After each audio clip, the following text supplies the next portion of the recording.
오늘은 제목을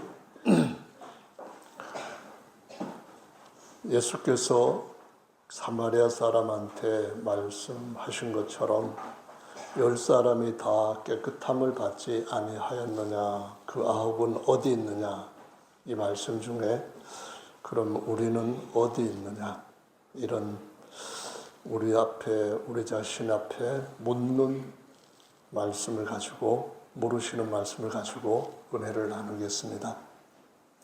누가복음은 말 그대로 누가가 기록한 복음서이죠. 누가는 누가복음 외에도 사도행전을 기록을 했습니다. 4가지 복음서가 각각 같은 내용들을 다루고 있는 것은 물론이지만 다른 내용도 다루고 있어요. 그래서 다른 내용들이 사복음서에 있는 것 보고 어떤 분들은 그럼 어느 걸 믿어야 되느냐라고 혼란스럽다라는 얘기를 합니다. 그런데 그것은 하나님께서 주신 말씀을 어떤 사람한테 내가 받은 은혜를 따라 또는 무엇을 더 강조해서 기록을 할까라는 그런 글을 쓸 때 차이점을 갖고 있는 거거든요. 그래서 성경에서 없는 것들은 믿을만하지 못하고 있는 것들은 더 믿을만하고 그렇게 판단할 일은 전혀 아닙니다. 제가 설교를 할 때 성도님들이 들으시고 글로 그것을 남기려고 할 때 어떤 분들이 이런 것을 나는 감동을 받았고 어떤 분들은 이런 것을 들을 때에 또 다른 하나님의 말씀이 기억났다. 그래서 다르게 기록할 수는 있지만 똑같이 기록하지는 않습니다.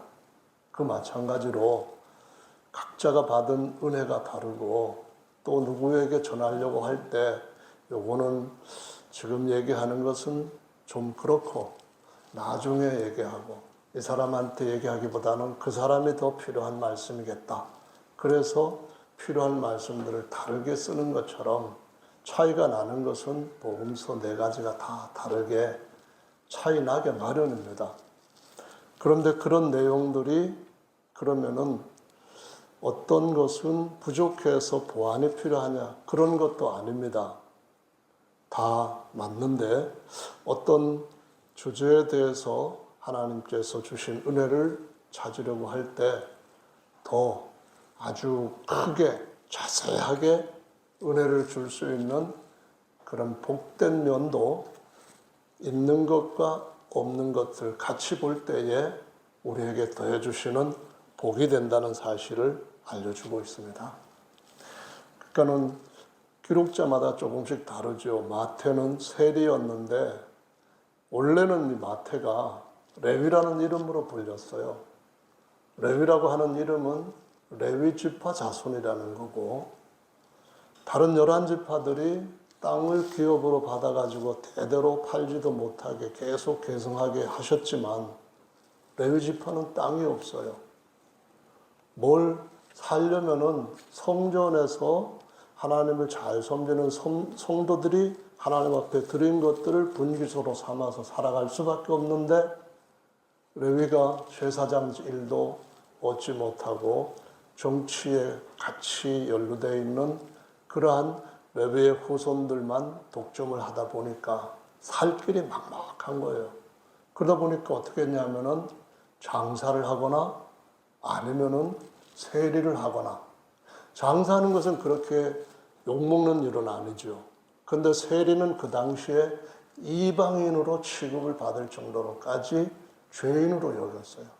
근데 이 레위의 후손이 레위 그 조상의 그 특별한 특권을 누렸던 사람들이 오히려 멸시와 증오의 대상으로 바뀌게 되었고 이 사람이 예수님한테 부름을 받고 선택을 받고 예수님 나라에 기업을 얻게 하는 신령한 제사장이 되니까 그게 너무너무 좋아서 마태는 자기 복음서 뒤에다가 예수님에 대해서 뭐라고 얘기를 하는가 하면은 우리 아버지다. 또 뭐라고 얘기하는가 하면은 우리와 같은 제사장이신 형제님 아들이시다. 이렇게도 말씀하고 또 뭐라고 말하면은 그분이 아버지와 아들의 영, 성령으로 우리 안에 들어와 계신다. 그래서 마태복음 28장 19절에는 침례에 대해서 얘기를 할 때도 그 예수님의 이름으로 하라고 하면서 아버지이시고 아들이시고 성령이신 예수님, 요거를 강조하는 것을 볼 수가 있습니다. 여러분, 진짜로 고아가 없으면, 아버지가 없으면 고아이고 남편이 없으면은 과부이고, 이것이 성경 시대에는 굉장히 살기 어려운 완전히 배제되는 계층들이었어요. 그런데도 불구하고 예수님께서 아버지가 되시고 예수님께서 남편이 되시고 사람이신 예수 그리스도와 함께 하나님 아버지의 모든 것을 누릴 수 있는 후사가 되고 모든 형제들이 하나도 배제되지 않고 한 세 사람 몸에 연합되어서 예수님을 영원한 남편으로 같이 연합해서 살 수 있다는 것이 얼마나 놀랍고 대단한 것입니까? 그래서 마태가 자기가 예수님이 누구신지 잘 깨닫지 못했다가 경배받으실 유일한 분이심을 깨닫고 난 뒤에는 아버지라고 담대하게 얘기하고 아들이라고 분명하게 거기다가 같이 붙이고 성령으로 우리 안에 영원히 함께 하실 거다. 이 말씀하신 거 볼 때 위로가 됩니다. 할렐루야. 하나님 앞에 감사가 됩니다. 근데 그런 내용이 마가복음에는 없는 거예요. 아버지와 아들과 성령의 이름으로 춤추라. 없어요. 근데 마가복음은 또 어떤 특징을 가지고 있는가 하면은 자기는 부유한 집에서 살았어요. 그래서 마가는 바울이 선교여행을 1차 선교여행을 갈 때 나도 하나님 사랑하고 나도 이 일에 헌신하고 싶습니다. 동행하게 해주세요 해가지고 아무래도 못 감당할 텐데 뭐 했는데 자신 있습니다 하고 간 거예요. 근데 중간에 어떻게 했냐면 힘들어 못 하겠어요. 이거 정말 내가 생각했던 것보다 더 이거는 힘든 일이에요. 왜냐하면 집에서 편안하게 살다 보니까 그게 가능하냐고요. 훈련이 안 됐는데 담금질이 안 돼갖고 아주 단단한 새가 안 됐는데 그 새를 가지고 호미 만들고 꽃갱이 만들어가지고 찍으면은 어떻게 되겠어요? 조금만 땡겨 힘 받으면은 척척 휘고 안 되잖아요. 그래서 떠나간 거예요. 그래서 두 번째도 같이 데려가자 하면서 삼촌인 바나바가 데려가자 하니까 그런 인간을 왜 데려가냐. 훈련되는 게 확인될 때까지는 못 들어간다 해가지고 바나바와 바울이 막 심하게 언쟁을 했대요. 그 나중에는 이 바울이 감옥에 이제 구류되는 그런 상황이 있었을 때도 마가가 나한테 정말 유익하니까 그를 데리고 와라. 마가에게 말하라. 이렇게 인정을 해주는 사람으로 탁 바뀌게 됩니다. 그럼 뭐 때문에 바뀌었을까요? 제가 볼 때는 마가복음은 원래 의미가 뭐냐 하면은 종의 복음이라 해가지고 처음에 시작부터 예수님은 하나님의 어린 종, 어린 그런 양으로 순종하는 그런 모습만을 쫙 기록하고 족보도 없고 이렇게 나가다 보니까 이 하나님께서 바울도 내가 너무 심했구나 그런 생각을 하고 거봐요. 하나님이 다 사람을 세우는 것이 하나님 손에 있다고 저를 통해서도 증거하시잖아요. 무언의 교훈이 되게 하는 그런 일을 하고 마가복음을 기록했다. 이렇게 성경에서 나오고 있습니다. 할렐루야죠. 그러니까는 마가복음이 우리한테 주는 은혜하고 마태가 주는 은혜가 다른 거죠. 그럼 누가복음은 어떨까요? 누가는 원래 직업이 뭐였을까요? 누가는 누가 뭐라 해도 당대의 유명한 의사였습니다. 왜 당대 유명한 의사다라고 말할 수 있는가 하면은 누가복음을 기록할 때 그 누가복음을 받는 수신자가 데오빌로라고 하는 사람인데 원래 뒤에다가 무슨 칭호를 붙였냐 하면은 누가복음 말씀에 각하라는 말씀이 나옵니다. 각하.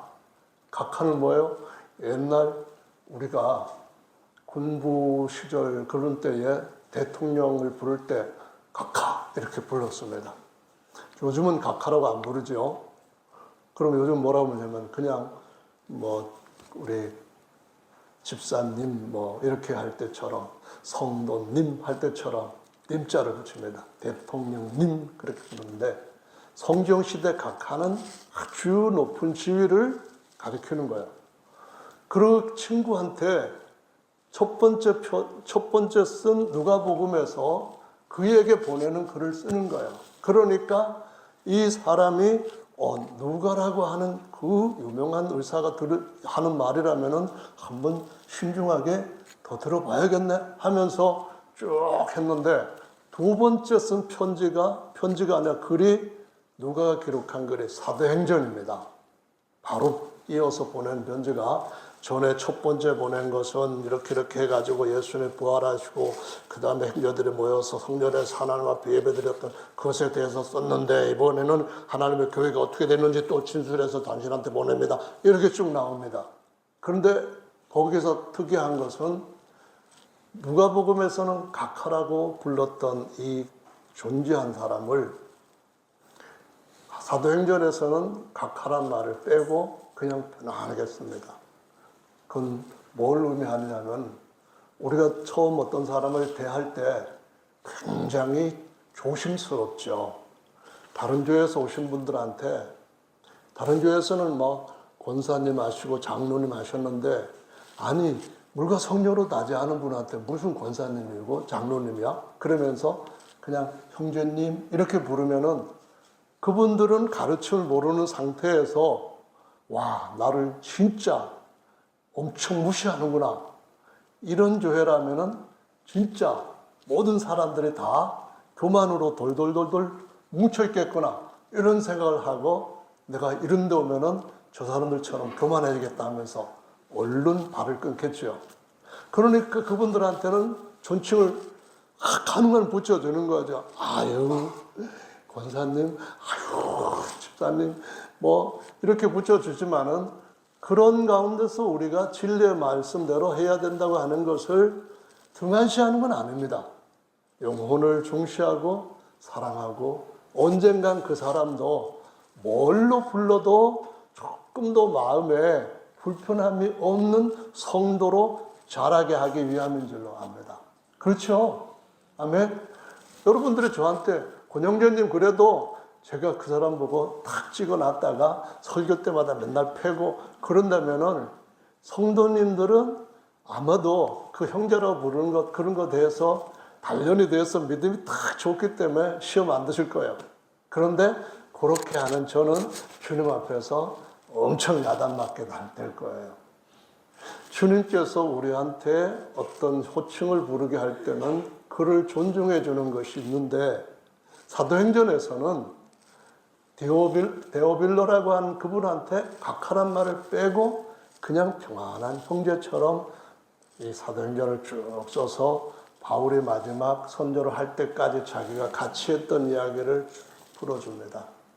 그래서 다른 사도들이 기록했던 여러 가지 행적들을 우리는 모르지만 누가라고 하는 유명한 사람의 데오빌로한테 첫 번째 글을 보내고 두 번째 글을 보내면서 바울이 그쪽에 세 차례 선교여행을 하고 그 선교여행에 동행했던 이 누가에 대한 이야기가 오늘날까지 전 세계 모든 그리스도인들한테 전해지고 있는 거예요.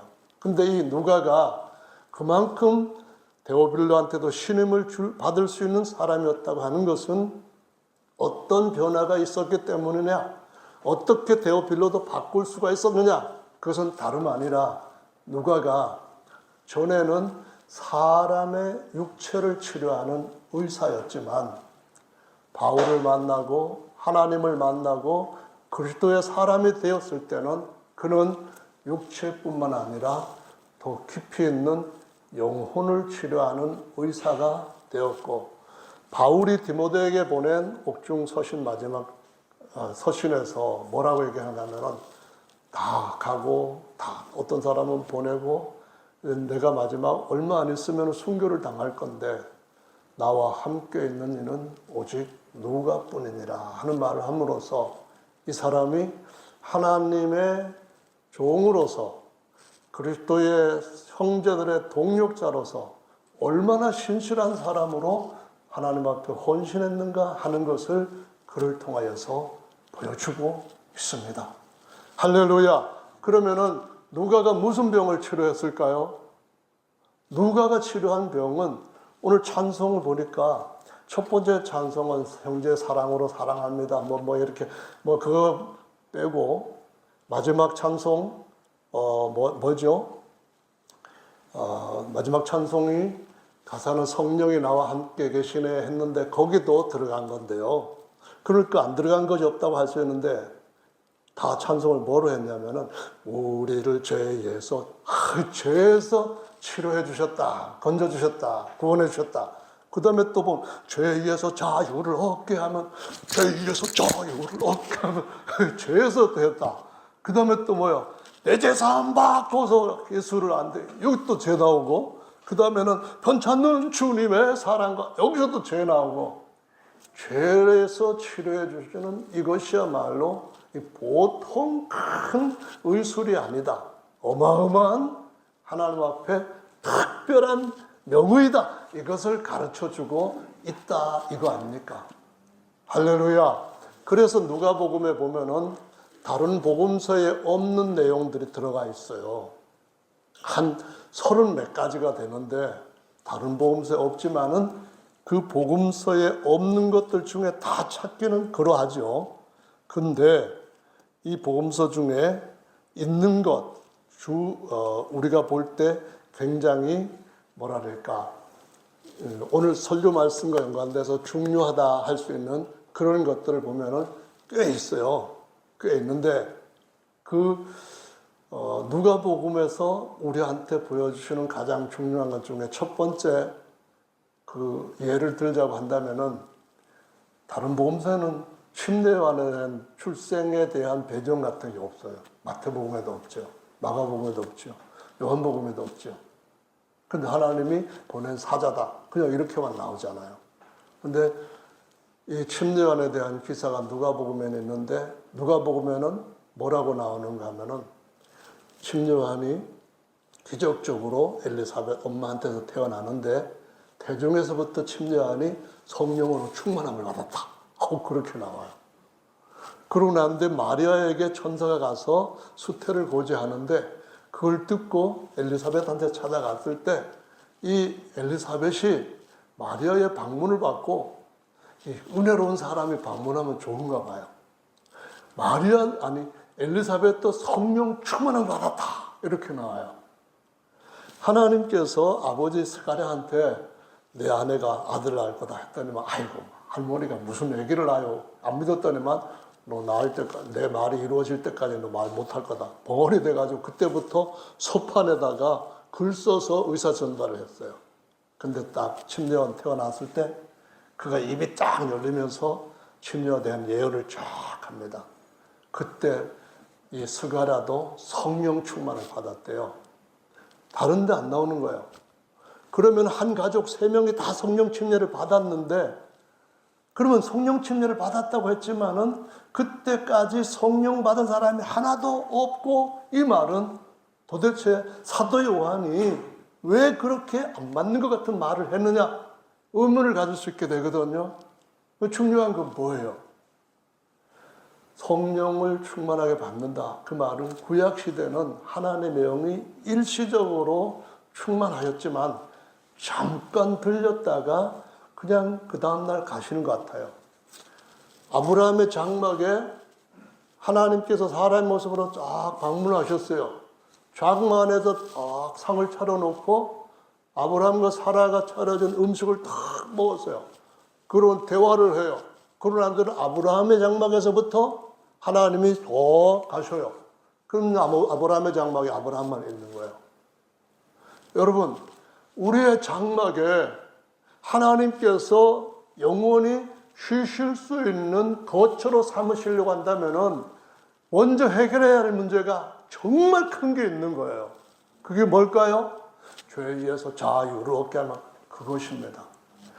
이 육체가 지금 하나님과 함께하지 못할 뿐만 아니라 하나님의 사람들하고도 함께하지 못하는데 아버지, 엄마, 아들까지도 성령이 영원히 거기 거하지 못하는 이유는 이 육체가 오늘 본문에 있는 말씀처럼 영적 문둥병에 다 걸려가지고 하나님의 형상을 잃어버린 상태에서 더 이것이 심화되어 가고 있다는 거예요.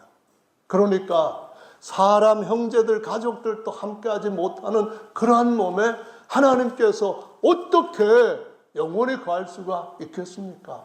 안 되는 거죠. 그래서 신약 성경에서는 예수께서 죄를 위하여서 혈육의 어린 양이라는 보혜사가 되셔서 죄를 없애주시고 변찮는 그분의 사랑으로 그것까지 하고 나 이제 나 몰라라 그러고 간 게 아니라 내가 너희를 고아와 같이 버려두지 아니하고 너희 안으로 오겠다라는 말씀을 하시면서 아버지와 아들이신 새 언약의 성령으로 우리 안에 오셔서 잠깐 동안 예수님이 땅에서 육체 장막을 입고 백성들 가운데 임마누엘 하셨던 것처럼 우리도 육체 가운데서 그분 모시고 살아가지만 잠깐 후에는 이 몸을 하나님이 영원히 거하실 수 있는, 하나님 쉬실 수 있는, 안식하실 수 있는 아주 영화롭고 신령한 몸으로 세워주실 때가 올 줄로 믿으시기 바랍니다. 이게 뭐예요? 이 썩어져가는 진흙 육체, 이 낡아져가는 풀과 같은 초막, 이것을 치료하는 것이 누구 손에 있다고요?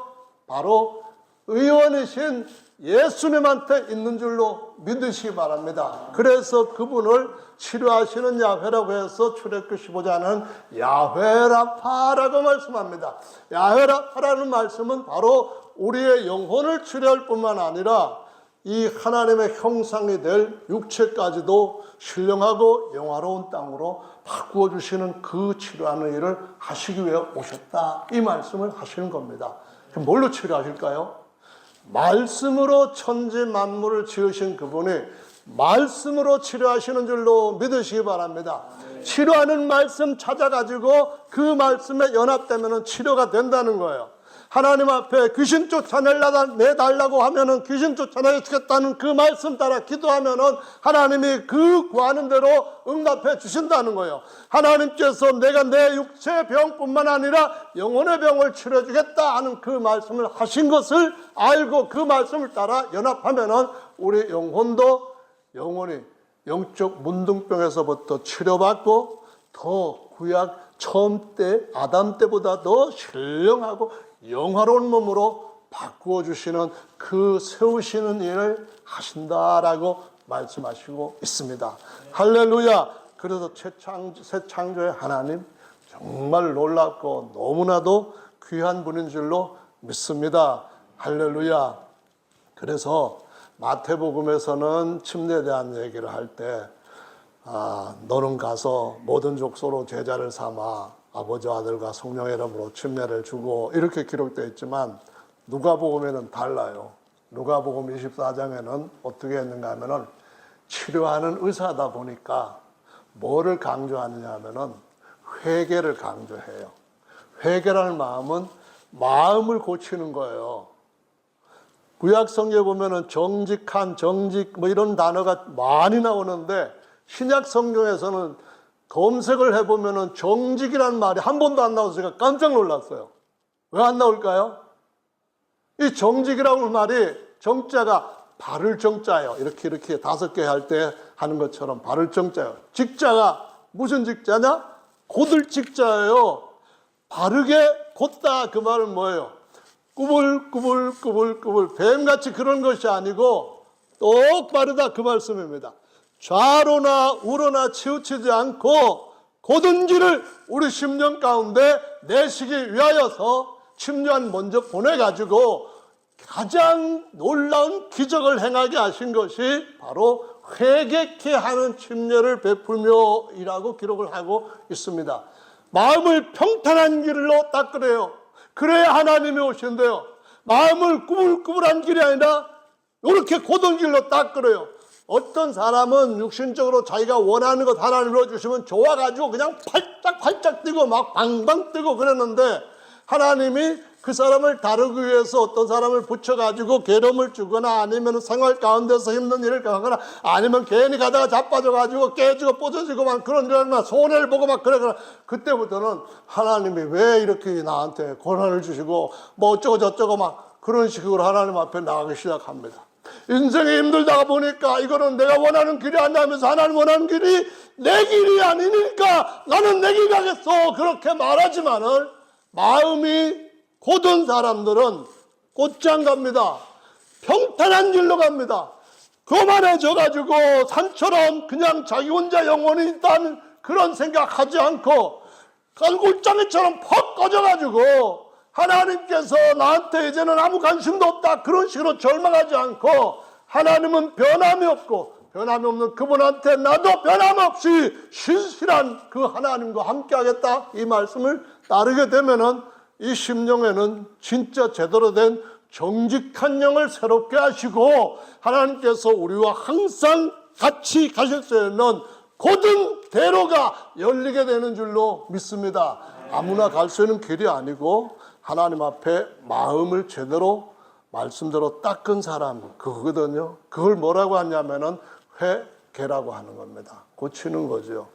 처음에 하나님이 아담한테 주셨던 바른 마음과 같이 망가지고 높아지고 꾸불꾸불해지고 낮아지고 했던 마음을 돋우고 표고해서 하나님 앞에 겸손하면서 그를 경외하고 신실한 마음을 갖게 될 때, 다른 사람들은 용사라 할지라도 약속의 땅에 들어갈 수 없지만 하나님 앞에 이런 마음을 갖고 있는 사람들은 항상 승리하고 칭찬받고 모든 사람의 믿음의 본이 되었다는 것을 우리가 성경을 통하여서 잘 알고 있는 줄로 믿습니다. 그래서 회개는 사람들한테만 주신 하나님이 특별히 주신 기회예요. 천사들 타락하고 난 뒤에 하나님이 천사들을 사람들보다 더 존귀하게 처음에 만드셨는데 그들한테 회개의 기회를 주시는가요? 안 주셨습니다. 동물들한테는 회개의 기회를 주시나요? 뭐 동물들도 잘못한 거 있을 거 아니에요. 동물들도 그런 거 느낄 거 아니에요. 동물들은 믿음 소망이 있을까? 믿음 소망 사랑은 동물들은 없고 사람한테만 있을까? 여러분 생각은 어때요? 동물들도요, 자기를 사랑해주는 사람을 사랑하잖아요. 동물들도요, 내가 이렇게 주인한테 그냥 아양 떨고 애교 부리고 그러면은 간식이라도 조금 더 주겠다, 그런 거 하는 소망이 있잖아요. 아, 저 사람한테 갔다가는 한 대 걷어 차일 것 같아. 이제 이 사람은 나를 끝까지 안 버려. 그럴 만한 믿음이 있잖아요. 동물들한테도 지정의가 있지만 그것들한테는 회개가 있을까? 제가 볼 때는 없을 것 같아요. 회개는 하나님께서 돌이킬 수 있게 해주시는, 우리의 인생 끝까지 돌아올 수 있게 해주시는 하나님이 주시는 특별한 배려인 줄로 믿으시기 바랍니다. 마태복음, 마가복음, 요한복음에 없는 것 하나가 뭐가 있는지 여러분 혹시 아시나 모르겠어요. 강도 둘이 살인자인지 십자가에 달리는 형을 받았어요. 그런데 하나는 끝까지 거기에서 돌이키지를 못해요. 입에 힘이 있을 때까지, 말할 수 있는 기력이 떨어질 때까지 예수님, 이 네가 뭐 구원자냐? 네부터 구원해봐라. 옆에서 그냥 네부터 구원해봐라. 그냥 욕하면서 그랬는데, 처음에는 둘 다 예수님을 욕했지만 마태복음에 그렇게 둘 다 욕한 걸로 나와요.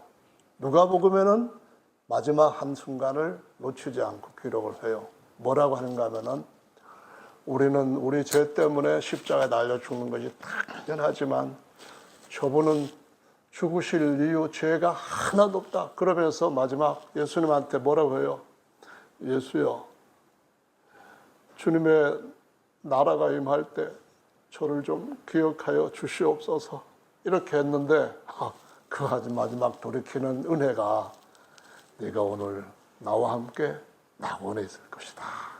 이런 말씀을 듣는 걸 볼 수가 있습니다. 그래서 누가복음은 정말 그런 면에 있어서 치료하시는 그 부분에 대한 하나님의 사랑을 남들보다 더 환자를 대하는 의사 입장에서 말씀하셔요. 사람들이 예수님을 계속 그냥 거역하고 대적하고 했을 때 예수님께서 하신 말씀이 옛 언약과 새 언약의 차이가 뭐냐를 말씀하시면서 나는 재물을 원치 아니하고 나는 자비를 원하는, 나는 진짜 영혼을 치료하기 위해서 온, 영혼뿐만 아니라 몸까지 더 완전하게 세우기 위해서 온 나는 병자들의 친구이다라고 그 말씀을 하셨습니다. 그래서 저와 여러분들이 누가가 갖고 있는 마음에서 특히 오늘 우리가 살펴본 이 뭐예요?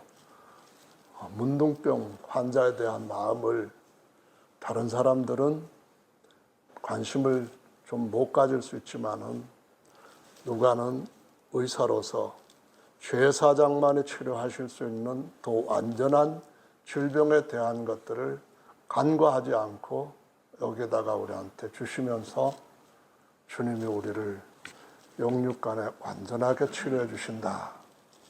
9명은 다 육체로는 정상으로 돌아갔지만은 여전히 그들의 죄는 그 뒤를 따라가고 어느 날 그들의 목을 낚아채워서 죄와 함께 불못에 던져질 것이지만 예수라고 하는 더 온전한 제사장과 치료자이신 그분 앞에 나오게 되면은 모든 것들을 영원히 완전하게 치료받는다라는 말씀을 전해주고 있습니다. 그래서 모든 성경은 우리한테 바르게 하고 의롭게 하는데 필요한 말씀이니까 부지런히 하나님의 말씀을 성령 안에서 묵상하며 드시는 저와 여러분들 되시기를 예수님의 이름으로 축원합니다.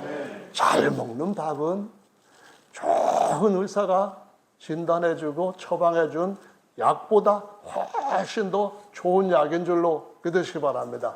건강하게 주의 말씀을 듣고 따라가는 것, 이거 얼마나 대단히 우리한테 복인지를 모르는데 육신적인 것만 쫓아가다 보면은 오병이어에 쫓아갔던 사람들이 결국에는 또 다른 오병이어나 아니면은 팔병이어나 아니면은 더 많은 거 가지고 고기를 배불려주는 그런 것만 쫓다가 결국은 어딜 가냐면은 영혼의 문둥병에서 육체 문둥병 치료받지 못하고 실패하는 데에 떨어진다라고 말씀하는데요.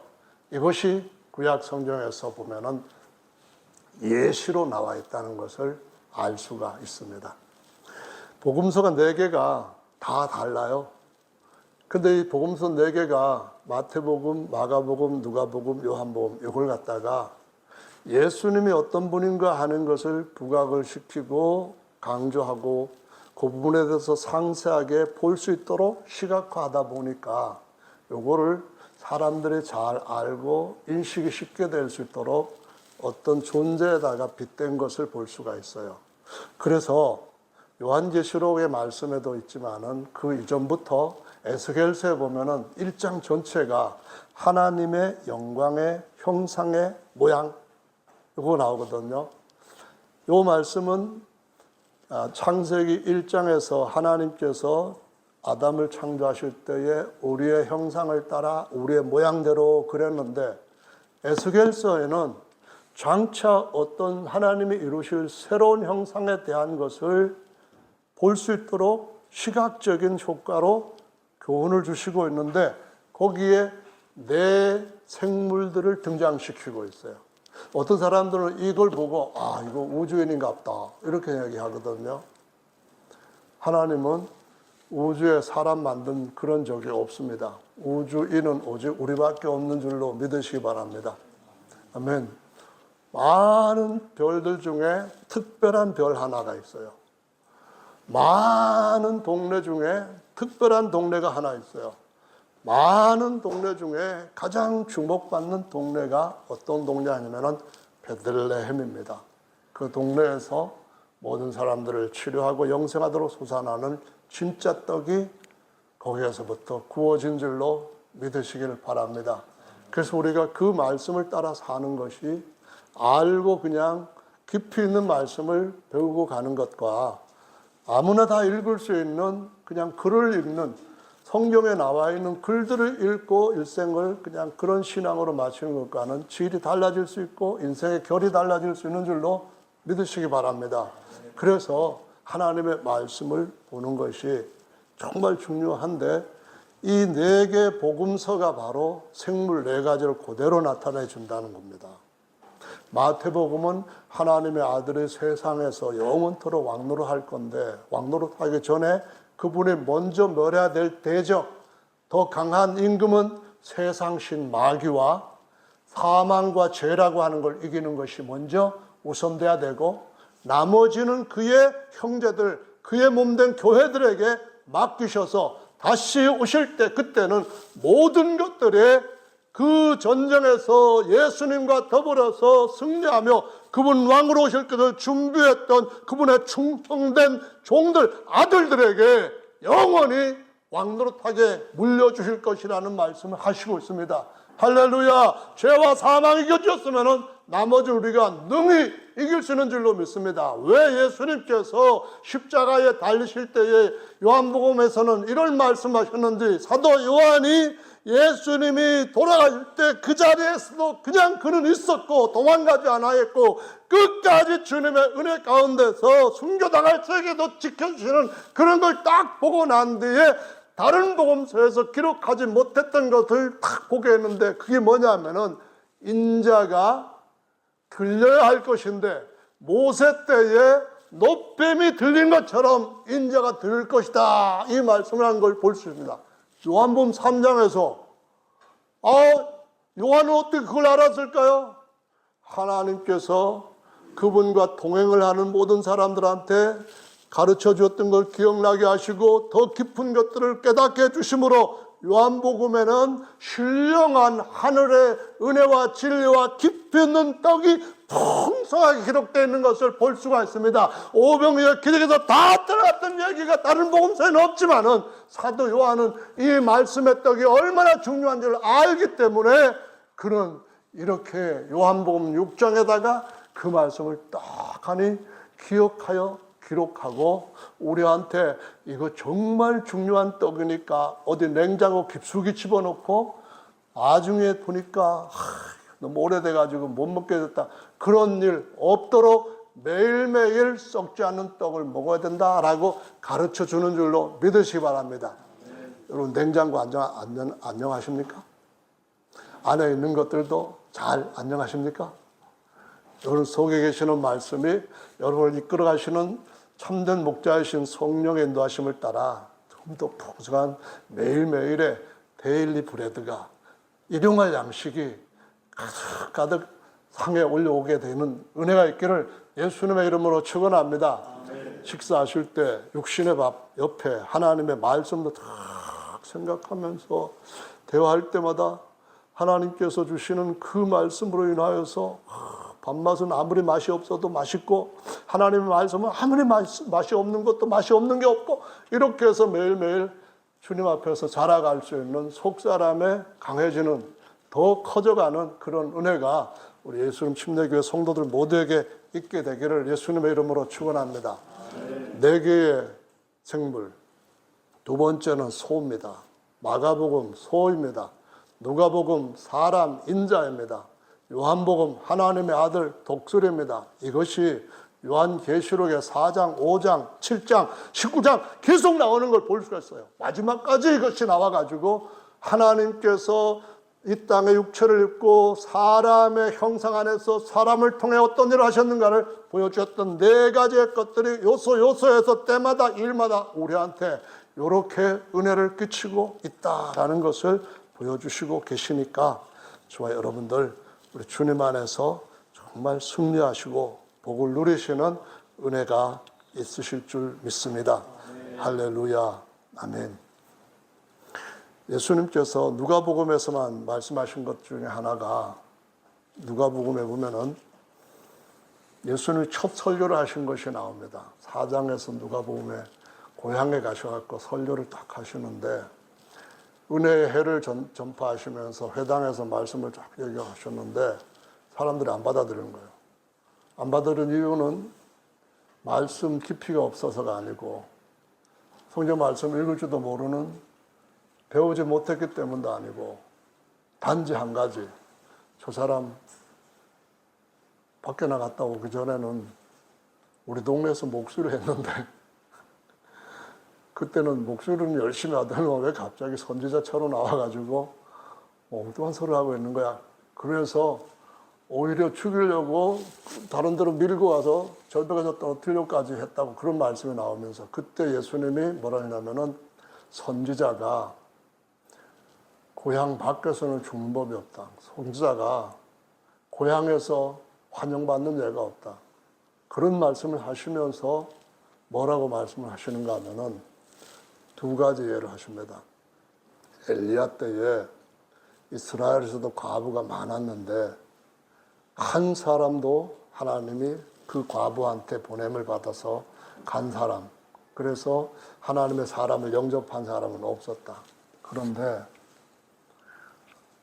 오히려 이방 땅에서 과부가 엘리야의 방문을 받고 석 달 열흘 동안 기름 안 떨어지고 밀가루 통에 가루가 안 떨어지는 그런 은혜를 받았다.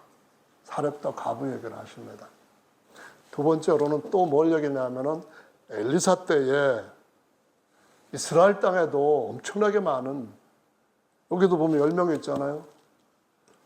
문둥병자들이 있었는데 하나님께서 그 누구에게도 엘리사를 보내지 아니하시고 아람 장군이었던 나아만한테만 보냈다. 이 말씀하십니다. 근데 거기에서 우리가 다시 깊이 있게 그것을 붙잡아야 될 중요한 것은 엘리야와 엘리사의 차이가 뭔가 하는 것을 알아야 되는 거거든요. 엘리야라는 말은 야훼는 하나님이시다, 그 말이고요. 엘리사는 그 하나님이 구원이 되셨다라는 그런 뜻의 이름이잖아요. 엘리사는 구약시대의 것을 얘기를 합니다. 구약시대를 상징해요. 모세와 엘리야가 신약시대에 메시아로 오신 예수님이 변화상에서 기도하는 중에 아주 빛이 찬란한 모습 나타날 때 두 사람이 같이 나타나서 예수님의 별세할 것, 죽을 것에 대해서 얘기를 쫙 하는 거예요. 근데 이때 엘리야가 말라기에서 마지막에 내가 내 종 사자를 보내겠다 할 때에 누구를 보냈는가 봤더니 엘리야를 또 보냈다라고 말씀을 하셔요. 그만큼 엘리야는 구약시대에 굉장히 중요하고 예수님이 인정하기로는 이 엘리야가 먼저 왔는데 너희들이 제대로 영접하지 않았다 하면서 구약의 마지막 선지자인 침례 요한을 엘리야의 심령과 엘리야의 능력으로 와서 사람들 마음 바꾸는 일을 했다, 이 말합니다. 그럼 엘리사는 누구예요? 하나님이 구원이 되신 예수이신 줄로 믿으시기 바랍니다. 구약의 말씀의 떡하고 신약의 말씀의 떡하고 다른 거예요. 구약의 말씀에 약하고 신약의 말씀에 약하고 약 본질이 다른 거예요. 어느 정도 다르냐 하면은 육체를 배부르게 하고 갈 수 있고 육체를 치료할 수는 있지만은 새 언약의 이 약이야말로 모든 것들을 다 완벽하게 영원토록 변함없이 새로워지는 그런 몸으로 치료할 수 있는 약인 줄로 믿으시길 바랍니다. 할렐루야. 그러면은 이 침례 요한에게 주님께서 주셨던 그런 여러 가지 메시지와 함께 예수께서 희락의 해, 희년의 해, 바로 기쁨, 모든 걸 해방시켜주는, 자유를 주는 그것에 대해서 선포하실 때 왜 이 이야기를 했겠습니까? 예수님이 주시는 새 언약이 어떤 결과를 가져두는지를 알고 그 참된 것들을 붙잡으라라고 가르쳐 주시는 줄로 믿으시길 바랍니다. 근데 보내심을 처음에 엘리사가 나아만한테 보냈더니만 나아만이 무슨 말을 했는지 여러분들 다 기억하실 거예요. 이런 말을 합니다. 다메섹강 아마나와 바르발, 이 강은 이스라엘의 모든 강물보다 다 더 낫지 아니하냐? 내가 거기서 몸을 씻으면 깨끗하게 될 것 아니냐? 이런 말을 했습니다. 여러분, 이 말이 실제로 무슨 중요한 의미를 포함하고 있는지 아세요? 내 왜 하필 나한테 와서 코빼기도 안 보이고 요단강에 가서 7번 씻으라고 무슨 환자 문둥이 대우를 하냐? 기분 나빠서 못하겠다고 집에 돌아가는데 종들이 그렇게 하지 마세요 그러는데 요 말 하기 전에 종들이 말하기 전에 다메섹의 아마나강과 바르발강은 더 깨끗하고 주변 환경도 더 좋고 내가 그 더러운 몸을 벗겨가지고 하늘을 본 앞에서 그런 것과 다르게 거기 가서는 내가 은밀하게도 탁 할 수도 있고 이렇게 하고 하길래 가는데 왜 하나님이 하필 엘리사를 통해서 요단강에 가 시설하죠? 요단강은 말씀이 있는 강입니다. 대대로 이어져 오는 하나님의 은혜가 흐르는 강이고요. 하나님의 약속이 흐르는 강입니다. 요단강에서 첫 번째 주목할 수 있는 것은 야곱이 장례를 지내고 요단강을 건널 때 얘기가 나옵니다. 야곱이 누굽니까? 하나님의 아들로 이삭이 예수 그리스도의 모형이라면 이삭 안에서 태어나는 그 두 아들 중에 야곱은 하나님께로부터 거듭난 아들들의 그 모형으로서 등장하는 것을 구약성경에 보여주고 있습니다. 야곱이 죽었다 할 때 그때의 장자의 명분을 누가 받게 되는가 하면은 루벤의 자리를 갖고 있던 첫 장자가 그 장자의 명분을 요셉한테 옮겨줍니다. 요셉은 어떤 일을 하게 됩니까? 요셉은 하나님의 장자 되어서 갑절의 복을 계시록 7장에서도 인침받는 데서 받는 것을 보여주고 있습니다. 요셉의 아들을 둘 낳았는데 하나는 므낫세이고 하나는 에브라임이라고 하는 낳았는데 야곱이 장례 지내기 전에 손을 딱 깔리면서 이 에브라임한테 오른손을 올리고 나는 내 모든 아들들 거듭난 자들을 오른손으로 높여서 내 오른편에 영원토록 내 독생자와 함께 안게 주겠다는 약속이 있는 것입니다. 근데 그걸 위해서 야곱이 장례 딱 지나고 갈 때 요단강을 건너가서 거기서 호흡을 하고 하는 모습이 요단강에 딱 나옵니다. 이게 여기서 끝나는 게 아니거든요. 약속의 땅에 딱 들어갈 때 요단강에 어떤 일이 일어난지 아십니까?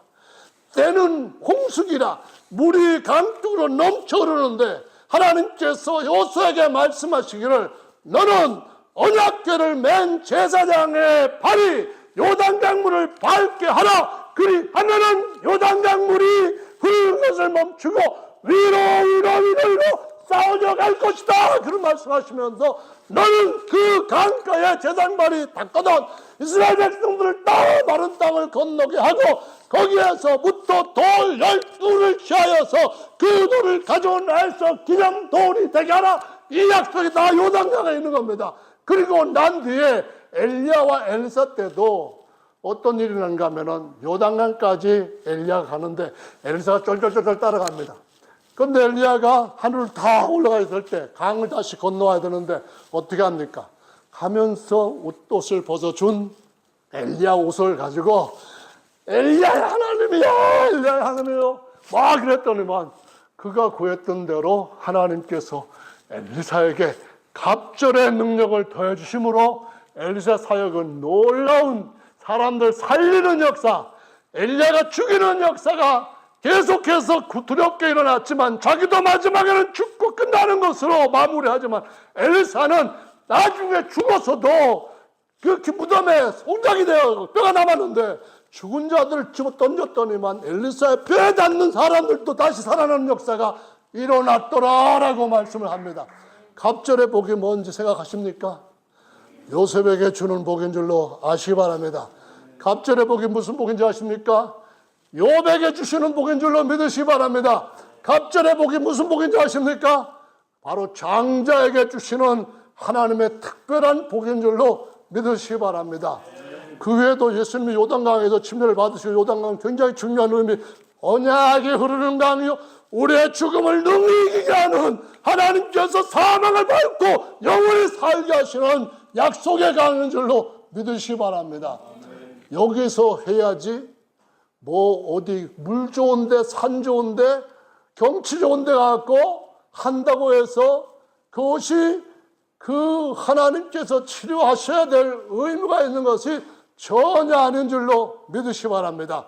오직 장사되고 심는 것은 씻기는 것은 하나님의 말씀대로 언약대로 되는 줄로 믿으시기 바랍니다. 저 여러분들의 언약을 알고 있다는 것은 조금 말씀드린 것뿐만 아니라 더 많은 부분에서 얼마나 놀라운 것들이 같이 들어있는지를 시간이 없어서 이야기하지 못할 뿐이지, 하여간 엄청나게 많은 복들이 말씀 안에서 말씀대로 이루어질 줄로 아시기 바랍니다. 마지막 때가 되면은 사람들이 땅이 처음 창조했을 때부터 그대로 있다 이렇게 한다고 합니다. 그때 베드로가 하는 말이 그겁니다. 하나님께서 말씀대로 땅을 일으켰고, 하나님께서 말씀대로 홍수로 사람을 멸하였고, 하나님 말씀대로 하늘도 불사르려고 보관하고 계시고, 하나님은 모든 말씀대로 그대로 이루신다고.